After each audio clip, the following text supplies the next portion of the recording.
صفحہ نمبر 72 یعنی کہ پیج نمبر 72، اور ہمارا جو سبجیکٹ چل رہا ہے وہ علامات قیامت، قیامت کی کون کون سی نشانیاں ہیں، کون کون سی علامات ہیں۔ قال اللہ تعالی وما آتاکم الرسول فخذوه وما نہاکم عنہ فانتہوا۔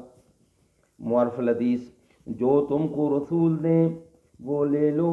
اور جس سے منع کریں اس سے رک جاؤ۔ احادیث نبی کا ایک جدید اور جامع انتخاب، اردو ترجمہ اور تشریحات کے ساتھ، جلد اول، مولانا محمد منظور نعمانی رحمۃ اللہ۔ سبجیکٹ ہمارا چل رہا ہے 72 پیج پر، قیامت کی کون کون سی نشانیاں ہیں۔ گویا 23 سال کی مدت میں جس دین کی تعلیم مکمل ہوئی تھی، اللہ تعالیٰ کی رحمت نے چاہا کہ جبرائیل کے ان سوالات کے جوابات میں رسول اللہ صلی اللہ علیہ وسلم کی زبان مبارک سے پورے دین کا خلاصہ اور لب لباب بیان کرا کے صحابہ کے علم کی تکمیل کر دی گئی اور ان کو اس امانت کا امین بنا دیا گیا۔ واقعہ یہ ہے کہ دین کا حاصل بس 3 ہی باتیں ہیں۔ نمبر 1 یہ کہ بندہ اپنے کو بالکل اللہ تعالیٰ کا مطیع و فرما بردار بنا دے اور اس کی زندگی کو اپنی زندگی بنا لے، اور اسی کا نام اسلام ہے، اور اس ارکان اسلام اسی حقیقت کے مظاہر ہیں۔ نمبر 2 ان اہم غیبی حقیقتوں کو مانا جائے اور ان پر یقین کیا جائے جو اللہ کے پیغمبروں نے بتلائیں اور جن کو ماننے کی دعوت دی، اور اسی کا نام ایمان ہے۔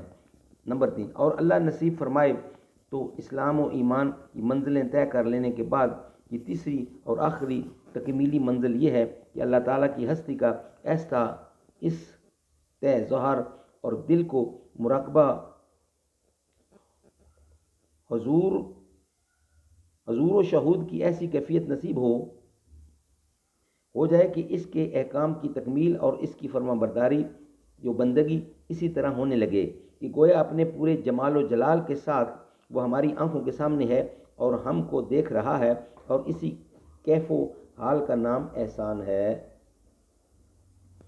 اس طرح اس سوال و جواب میں گویا پورے دین کا خلاصہ اور عطر آ گیا،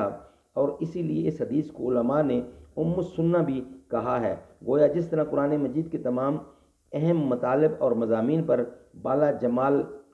حاوی ہونے کی وجہ سے سورۃ فاتحہ کا نام ام الکتاب ہے، اور اسی طرح یہ حدیث اپنی اس جامع حیثیت کی وجہ سے ام السنہ کہی جانے کے مستحق ہے، اور اسی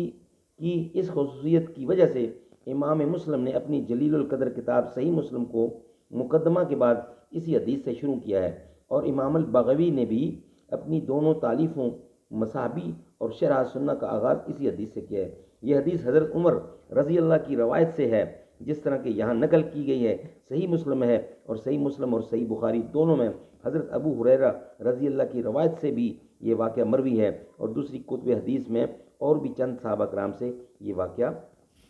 روایت کیا گیا ہے۔ اللہ تعالیٰ کی ذات ہمیں اس پر عمل کرنے کی توفیق عطا فرمائے۔